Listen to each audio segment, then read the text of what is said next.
사도 신경으로 신앙 고백 드림으로 새벽 예배 시작합니다.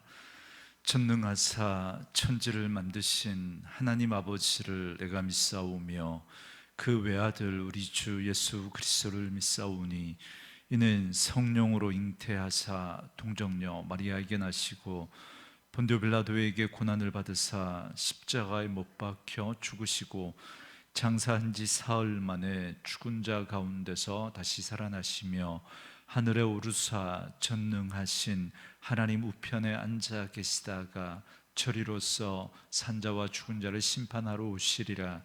성령을 믿사오며 거룩한 공회와 성도가 서로 교통하는 것과 죄를 사하여 주시는 것과 몸이 다시 사는 것과 영원히 사는 것을 믿사옵나이다. 아멘. 이 아침에 우리에게 주시는 하나님의 말씀은 시편 146편 1절로 마지막 10절 말씀까지, 시편 146편 1절로 10절 말씀까지 말씀 찾으셨으면 한 목소리로 같이 읽습니다. 할렐루야, 내 영혼아 여호와를 찬양하라. 나의 생전에 여호와를 찬양하며 나의 평생에 내 하나님을 찬송하리로다. 귀인들을 의지하지 말며 도울 힘이 없는 인생도 의지하지 말지니 그의 호흡이 끊어지면 흙으로 돌아가서 그날에 그의 생각이 소멸하리로다. 야곱의 하나님을 자기의 도움으로 삼으며 여호와 자기 하나님에게 자기의 소망을 두는 자는 복이 있도다. 여호와는 천지와 바다와 그 중에 만물을 지으시며 영원히 진실함을 지키시며 억눌린 사람들을 위해 정의로 심판하시며 줄인 자들에게 먹을 것을 주시는 이시로다. 여호와께서는 갇힌 자들에게 자유를 주시는도다. 여호와께서 맹인들의 눈을 여시며 여호와께서 비굴한 자들을 일으키시며 여호와께서 의인들을 사랑하시며 여호와께서 나그네들을 보호하시며 고아와 과부를 붙드시고 악인들의 길을 굽게 하시는도다. 시온아, 여호와는 영원히 다스리시고 내 하나님은 대대로 통치하시리로다. 할렐루야, 아멘. 오늘은 함께 읽으신 시편 146편 1절에서 10절 말씀을 중심으로 하나님에게 소망을 두는 자라는 제목의 말씀으로 잠시 은혜를 나누겠습니다.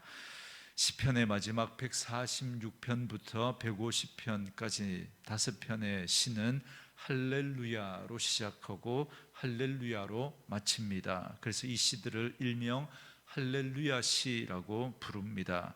학자들은 이 시가 포로기 이후에 지어진 시로 봅니다.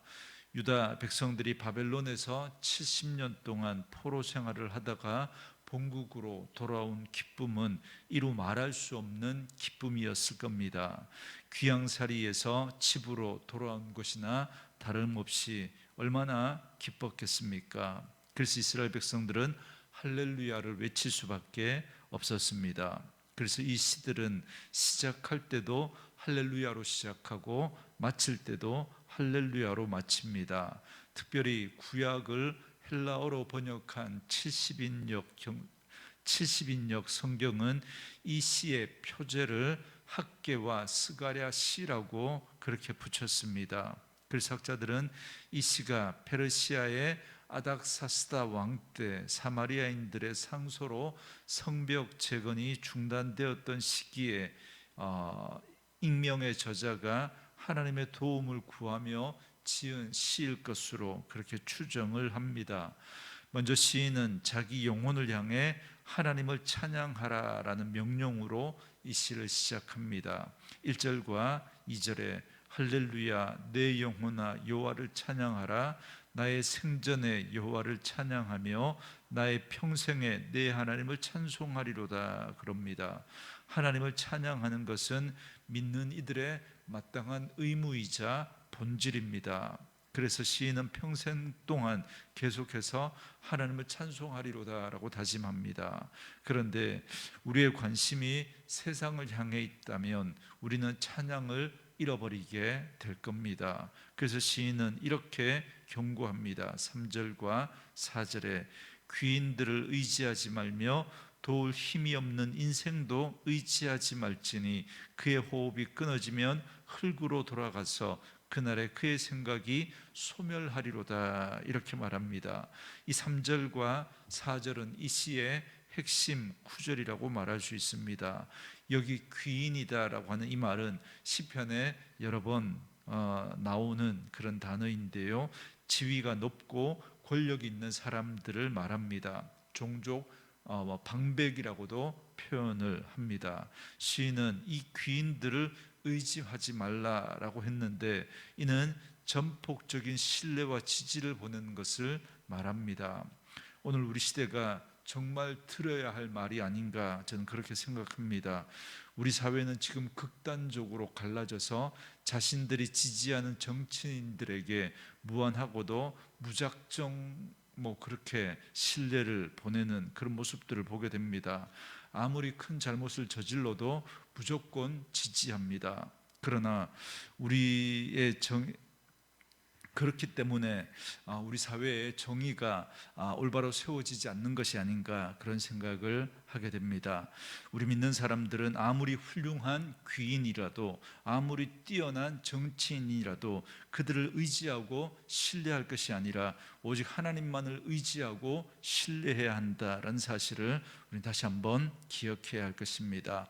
뿐만 아니라 시인은 도울 힘이 없는 인생도 의지하지 말라고 했습니다. 이는 앞서 말한 귀인들을 의지하지 말라라는 말과 같은 맥락입니다. 왜 사람을 의지하고 신뢰하면 안 됩니까? 사람은 사람을 구원할 수 없기 때문입니다. 하나님께서 흙으로 사람을 지으시고 생기를 그 코에 불어 넣으셨습니다. 흙에 생기를 더하여 사람이 된 겁니다. 그러나 여기서 생기를 빼면 그냥 흙입니다. 그래서 사람이 죽으면 결국 흙으로 돌아가는 것 아닙니까? 그래서 오늘 본문은 인간이 아무리 뛰어나다고 할지라도 본질은 흙이다라는 사실을 알려줍니다. 흙은 움켜쥐려고 해도 결국은 바람에 날리며 소멸됩니다. 그러므로 우리는 누구에게 소망을 두어야 합니까? 5절에 보면 야곱의 하나님을 자기의 도움으로 삼으며 여호와 자기 하나님에게 자기의 소망을 두는 자는 복이 있도다, 이렇게 말합니다. 그렇습니다. 오직 하나님께 소망을 두는 자가 복이 있습니다. 그런데 왜 본문은 하필 하나님을 야곱의 하나님으로 표현했을까라는 겁니다. 여러분, 야곱의 뜻은 형 에서의 발 뒤꿈치를 잡고 태어났기 때문에 발 뒤꿈치를 잡다, 그런 뜻을 가지고 있습니다. 야곱은 태어날 때부터 인생 자체가 무엇인가를 잡기 위해서 치열하게 살았던 사람입니다. 자신의 이익과 자신의 욕심을 위해서 가족을 속이기도 하고 속셈을 부리기도 하고 무엇인가를 계속해서 끊임없이 붙잡으려고 정말 치열하게 살았던 인생이 바로 야곱입니다. 이런 야곱이 오늘 우리의 모습일 수 있습니다. 우리가 세상을 살아가면서 내가 원하는 것, 내가 꿈꾸는 것, 그러한 것들을 잡으려고, 또 사람을 잡으려고, 또 돈을 잡으려고 우리는 얼마나 수고하고 노력하고 애를 씁니까? 야곱은 바로 그런 삶을 살았지만 어느 날 그는 약복 강가에서 지금까지와는 다른 일을 붙들게 됩니다. 그는 약복 강가에서 하나님의 사자와 씨름했는데 야곱은 그가 가지 못하도록 그를 붙잡습니다. 허벅지 관절이 어긋나는 그런 상황에서도 야곱은 그를 놓지 않고 계속해서 붙잡았습니다. 하나님은 이런 야곱을 축복하셨습니다. 그 이후로 이제 야곱은 하나님만 붙들고 살았습니다. 이것이 바로 하나님께 소망을 두는 사람입니다.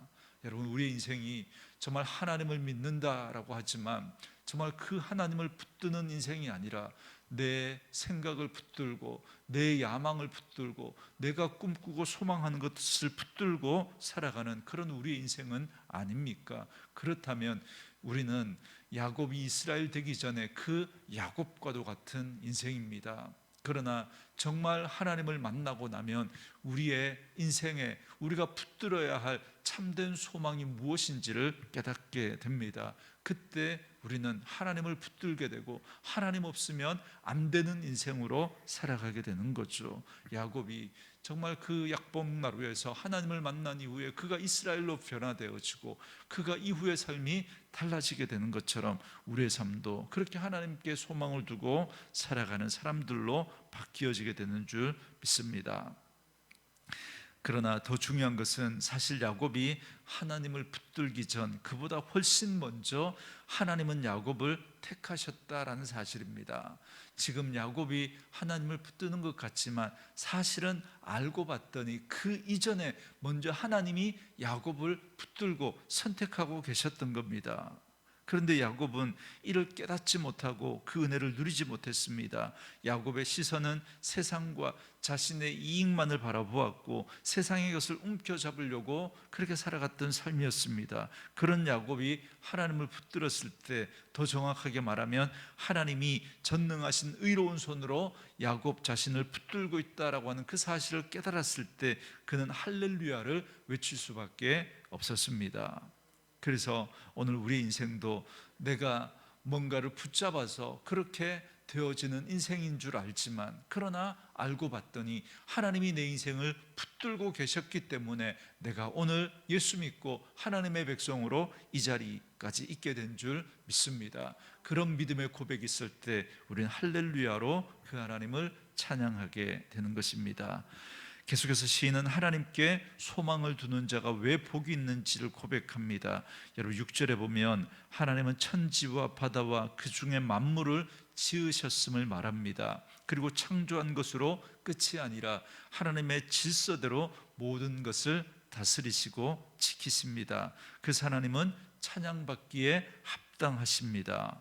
이어서 7절부터 9절까지 하나님의 시선은 억눌린 자, 줄인 자, 갇힌 자, 눈을 멀게 된 자, 비굴한 자, 나그네, 고아, 가부들에게 머물러 있습니다.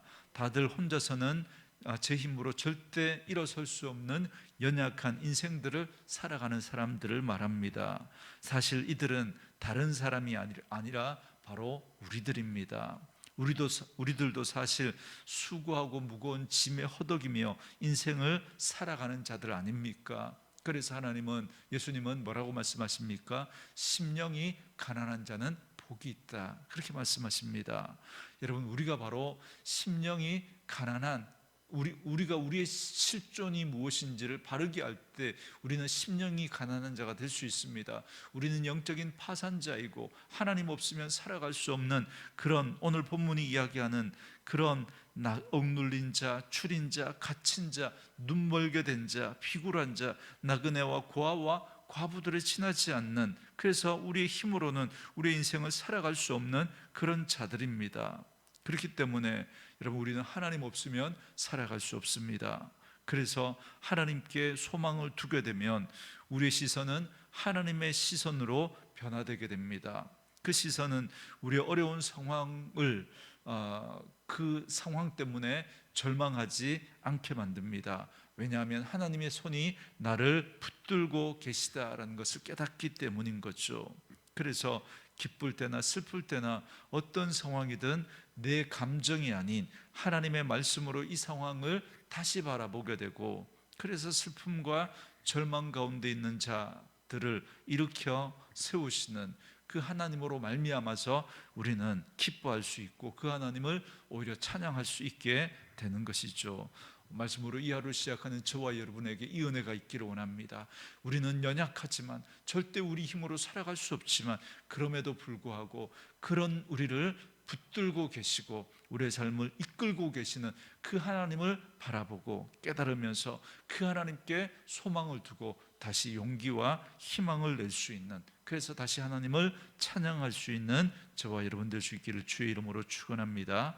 그래서 마지막으로 시인은 왕 대신 하나님의 영원한 통치를 바라보며 찬양합니다. 10절에 시온아 여호와는 영원히 다스리시고 내 하나님은 대대로 통치하시리로다. 할렐루야.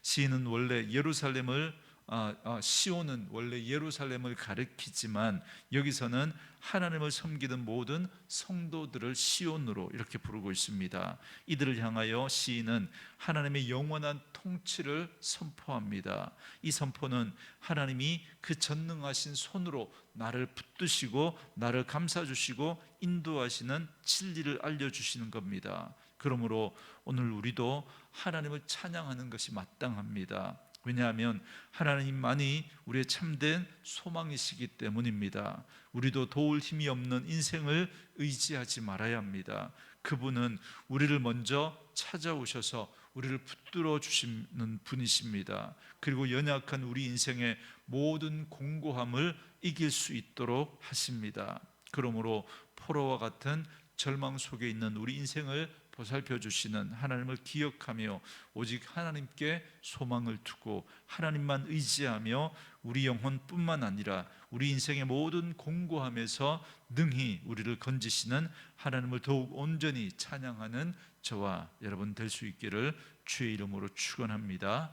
주신 말씀 묵상하시면서 우리 이 찬양 함께 들으시며 기도하는 시간 갖겠습니다.